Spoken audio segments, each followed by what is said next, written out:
Merci, Monsieur le ministre. La parole est à Monsieur Bernard Perrut. Ma question s'adresse à Monsieur le Premier ministre. Le 6 août 2015 était promulguée la loi pour la croissance, l'activité et l'égalité des chances, appelée loi Macron du nom du ministre de l'économie.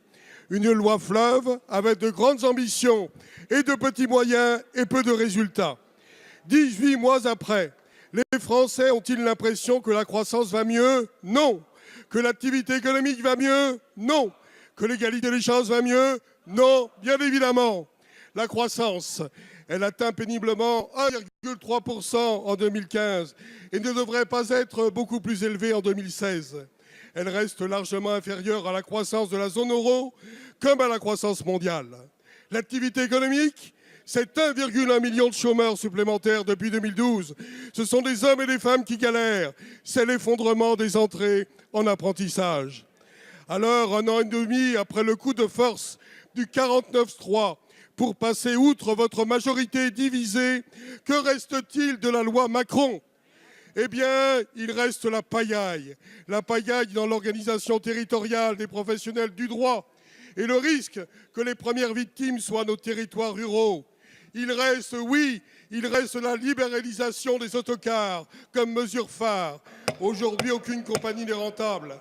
Pire, avec la faillite de la compagnie Mégabus, de nombreux salariés ont perdu leur emploi. Tout ça pour ça, Monsieur le Premier ministre. Le président de la République ne se représente pas.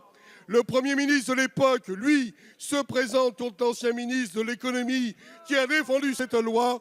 Alors c'est à vous que je demande, quelle leçon tirez-vous de la loi Macron qui ne règle aucun problème, qui ne contribue pas au redressement de la France, pauvre France, avec le gouvernement que vous représentez? La parole est à Monsieur Michel Sapin, ministre de l'économie et des finances. Merci, Monsieur le Président, Mesdames, Messieurs les députés. Monsieur le député Perrut, sauf à ce que je me trompe véritablement, j'ai eu le sentiment que votre question ne s'adressait pas à un membre de ce gouvernement.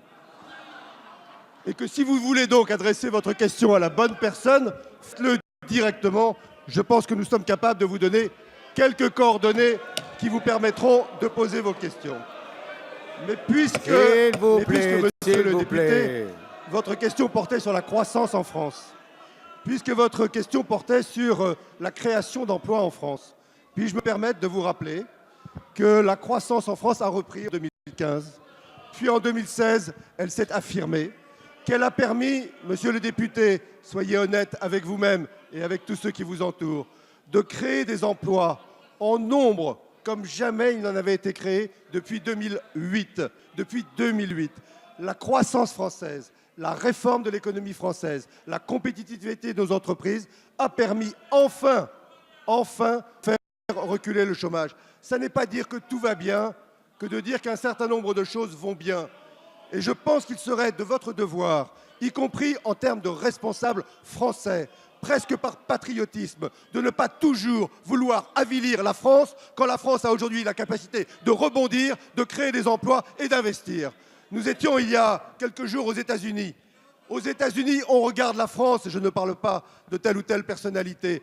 Les acteurs économiques regardent la France, les investisseurs regardent la France avec d'autres yeux que les vôtres, avec les yeux de ceux qui savent qu'ici, dans cette France, on sait former des ingénieurs, que dans cette France, on sait créer des entreprises, que dans cette France, on sait relever les défis et qu'on ne répond pas à des questions mesquines, on répond au principal, faire en sorte que la France sache réagir, sache créer des emplois et sache créer de la croissance. Merci.